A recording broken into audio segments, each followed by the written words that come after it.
અમૃત પુષ્પ કેન્દ્ર રાજકોટ, ઉમેશ કામરિયા. હવે આ ભાઈ અમૃત પુષ્પ લેવા માટે આવ્યા છે, કેના માટે લેવા આવ્યા અને શું તકલીફ હતી અને શું ફાયદો થયો એના શબ્દમાં સાંભળો. તમારું નામ? માટે લેવા આવ્યો. મારું નામ વિશાલ ભટ્ટ છે. ગામ?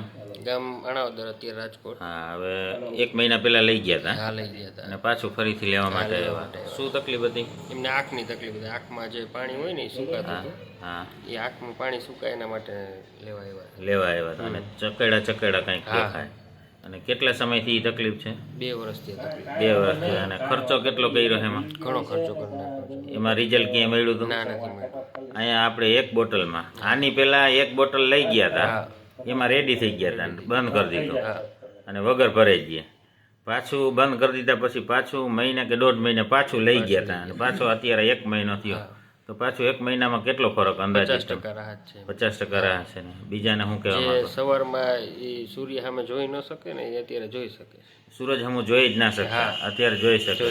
અને સતત ચશ્મા પહેરી રાખતા હતા ને? અત્યારે હવે ફરક એમાં ચશ્મામાં? ચશ્મા તો હજી પહેરી રાખે, પણ જે સવારમાં 12 કિરણો સામે આવે ને, હા, એ દેખાતું નહીં, એ અત્યારે દેખાય છે. એ કમ્પ્લીટ થઈ ગયો ને? જય દ્વારકાધીશ.